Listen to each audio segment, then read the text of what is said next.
Porque o verdadeiro inimigo da igreja é o erro religioso, é você crer numa mentira a respeito de Deus, a respeito de Cristo, a respeito da salvação, porque isso pode não prejudicar seu corpo, mas vai lançar sua alma no inferno.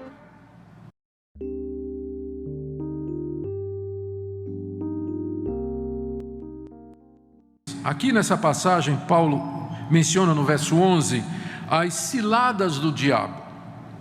E ele menciona também, nós vamos ver isso aqui no verso 16, os dardos inflamados do maligno. Através de armadilhas, através de setas incendiárias, através de muitos outros recursos da sua mente doentia, Satanás procura enredar os cristãos, desviar a igreja da verdade e levá-la cada vez mais para longe de Deus, para fazer o maior dano possível na humanidade antes da sua derrota final. Também nós mencionamos que como essa verdade aqui, ela lança luz também sobre esse movimento tão forte nas igrejas evangélicas, que vê a batalha espiritual basicamente como sendo libertação das pessoas das doenças, aflições, enfermidades e calamidades que os demônios causam nelas. O foco é libertar a pessoa da doença, libertar a pessoa do desemprego, do desamor, do casamento que não funciona mais. Então você vai para essas igrejas e lá você tem terapias disso, terapias daquilo, culto de libertação de doença, culto de unção para curar, e como se a arma do diabo fosse só o nosso corpo. O diabo não está interessado em nosso corpo, ele é, na verdade, capaz de deixar você ficar saudável, bonito e rico, desde que você acredite, por exemplo, na mentira, que lhe afasta de Deus. A luta é pela mente. O diabo quer corromper a verdade. Por isso que a maior arma dele é o erro religioso. A Bíblia nos adverte muito mais contra falsos profetas do que contra os demônios. É só você pegar o Novo Testamento e faça a conta. A Bíblia adverte muito mais contra os falsos profetas do que contra os demônios. Porque o verdadeiro inimigo da igreja é o erro religioso, é você crer numa mentira a respeito de Deus, a respeito de Cristo, a respeito da salvação, porque isso pode não prejudicar seu corpo, mas vai lançar sua alma no inferno. Então, ele está muito mais interessado em que você creia na mentira. Por isso, ele vai fazer o possível para afastar você de Deus. Astutas ciladas, setas incendiárias, é isso que ele vai fazer. No caminho, se ele puder ainda colocar uma doença em você, ele vai fazer isso, porque ele veio para matar, roubar e destruir. Mas o alvo dele é aqui, corromper a sua mente. E quando ele não pode destruir a vida de um crente verdadeiro, porque Deus o segura, mas pelo menos fazer com que ele fique cheio de dúvidas. Crente cheio de dúvida, incerto. O diabo não pode impedir que você caminhe até a sua salvação, mas se ele puder colocar pedrinha no teu sapato, ele vai colocar. E todo mundo sabe o que é caminhar com pedra no sapato, né? É horrível, né? Você fica pisando aquilo, né? Que coisa dura, difícil. Então, ele pode não impedir que você caminhe até a salvação eterna dada por Cristo Jesus, mas o que ele puder fazer para atrasar você, fazer com que essa jornada seja dura, cansativa, para que você seja uma pessoa que seja um tropeço para você e para outros, ele vai fazer isso. Ele vai fazer. Essa é a luta. E é por isso a ordem: fiquem firmes, porque o inimigo vem, ele vem mesmo. E ele não vai aparecer na sua frente assim, né? Como ele é pintado aí na imaginação popular, né? Aquele diabão de vermelho com 2 chifres, um tridente, né? Ele não vai aparecer na sua frente assim. Claro que não. Ele vai, a Bíblia diz que ele se transfigura em anjo de luz. Se transfigura em anjo de luz. Então ele vem de uma forma que você menos imagine e contra a qual você está menos preparado. Daí você precisa ficar firme. Bom, é isso que essa ordem representa. Agora, para ficar firme, o verso 14, você tem que tomar a armadura de Deus. Há uma jogada aqui na língua grega que alguns comentaristas chamaram a minha atenção para isso, eu não tinha percebido. Mas do jeito que Paulo construiu a frase aqui, ele queria mais ou menos dizer o seguinte, no verso 14: fiquem firmes, depois de vocês terem vestido a verdade, vestido a couraça da justiça, calçar os pés. Ou seja, ele está explicando como é que a gente pode ficar firme. A gente fica firme tomando a armadura de Deus, não tem outra maneira. Você só pode ficar firme depois de você tomar a armadura de Deus. E aí vem então a nossa próxima pergunta: o que é que significa essa armadura então? E o que é que significa tomar essa armadura? Se você lê os comentaristas e lê as notas de rodapé da sua Bíblia, você vai perceber que tem duas interpretações aqui sobre a armadura de Deus. Algumas pessoas vão dizer que essa armadura são as qualidades éticas que você tem que abraçar e que impede que o diabo vença você. Por exemplo, no verso 14, Paulo diz: estai, pois, firmes, cingindo-vos com a verdade. Ou seja, se você sempre falar a verdade, o diabo não vai ter de que lhe acusar. O diabo não vai mexer com você, porque ele é o pai da mentira. Se você é uma pessoa que sempre diz a verdade, então você não vai dar brecha para o diabo. Ou então, como está no verso 14, vestindo-vos da couraça da justiça. A justiça aqui é tratar a todos com equidade, dar a cada um o que é direito, ser justo com as pessoas. Então, se você for uma pessoa justa, então você estará protegido contra Satanás.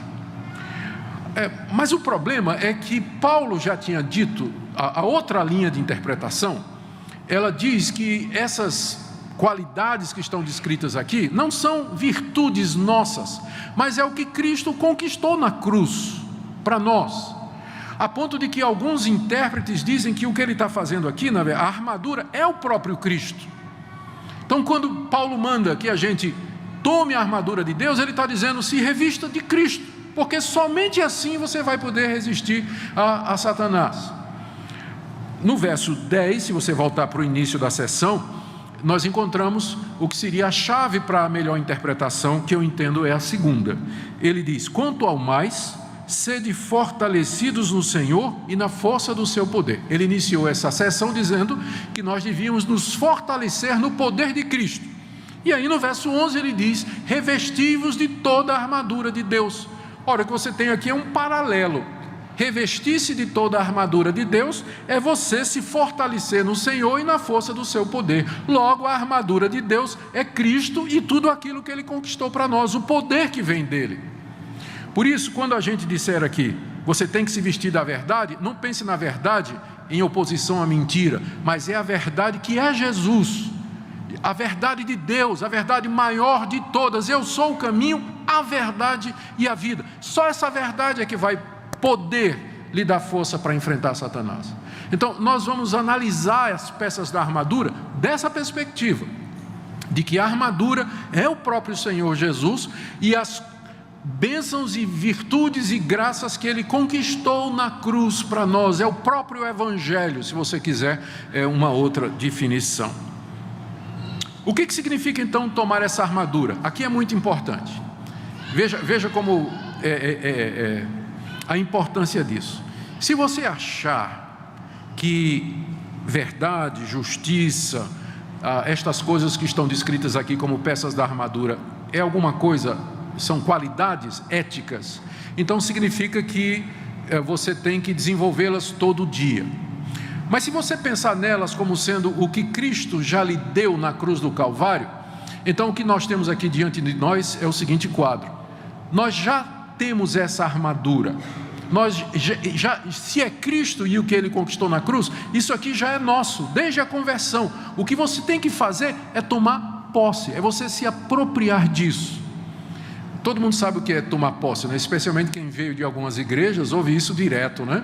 Tome posse, meu irmão, né? Pela fé, tome posse da vitória, tome posse da cruz, da cura, tome posse da prosperidade, tome posse daquele apartamento pela fé, daquela esposa, tome posse. Você já ouviu falar disso? Como eu sou presbiteriano, eu não posso falar muito, né? Nesse termo, não falar muito sobre tomar posse, mas eu vou falar hoje à noite. Você tem que tomar posse disso. Isso que significa tomar armadura de Deus. Quando ele diz, por exemplo, aqui, se cinjam com a verdade já foi dada. Se você é crente em Jesus Cristo, você é crente porque você creu na verdade. Só que você tem que se apoderar disso todo dia. Todo dia você tem que tomar posse disso, em oração. Você vai ver que lá no fim, no verso 18, Paulo fecha a armadura dizendo que você toma essa armadura em oração. Em oração. É a maneira pela qual você veste essa armadura diariamente. Então é assim que ela nos vem. Ela já nos foi dada em Cristo Jesus, e diariamente você tem que se considerar, usando a linguagem paulina de Romanos 6, você tem que se considerar aquilo que Deus diz que você é em Cristo Jesus.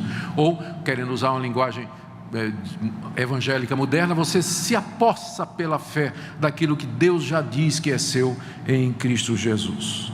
O diabo não se apresenta como um ser maligno e repulsivo. Ao contrário, ele se disfarça como alguém que traz luz, verdade e até mesmo bênçãos. Assim como no jardim do Éden, onde ele distorceu a palavra de Deus para induzir Eva ao erro, hoje ele continua a fazer o mesmo, manipulando as Escrituras e semeando confusão nas mentes dos crentes.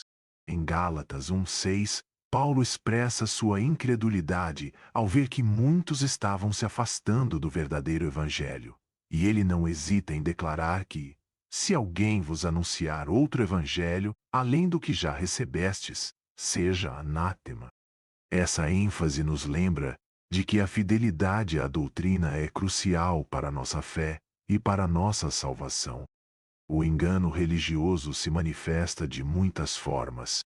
Existe o legalismo, onde as obras são exaltadas em detrimento da graça de Deus, criando uma separação entre os crentes baseados em regras e tradições humanas.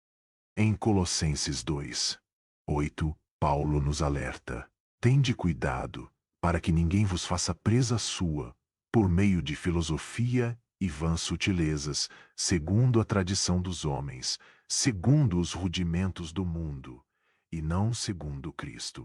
O legalismo desvia a atenção do sacrifício de Cristo na cruz e coloca a confiança no esforço humano, gerando uma espiritualidade aparente, mas vazia. Além disso, o engano se apresenta através de falsas doutrinas que prometem prosperidade, saúde e felicidade sem o sacrifício e a santidade que Deus realmente exige de nós. Em 1 Timóteo 6:3, Paulo adverte os crentes a se afastarem dos mestres que ensinam diferente das sãs palavras de nosso Senhor Jesus Cristo e que têm como motivação o amor ao dinheiro, resultando em contendas, intrigas e desunião. Esse chamado à prudência é vital, pois essas doutrinas apelativas podem nos desviar da essência do Evangelho, que nos chama a negar a nós mesmos e a tomar a nossa cruz diariamente. Outra faceta do engano religioso é a ênfase excessiva em experiências e emoções. Embora Deus utilize sentimentos em nossa jornada de fé, não podemos permitir que nossas emoções se tornem o critério do que consideramos verdade. Em Hebreus 13:8, somos lembrados: Jesus Cristo é o mesmo, ontem, e hoje e eternamente. Nossa fé deve ser fundamentada na verdade inabalável da Palavra de Deus, e não em experiências subjetivas que podem ser facilmente manipuladas. Neste contexto, é fundamental que estejamos equipados para discernir.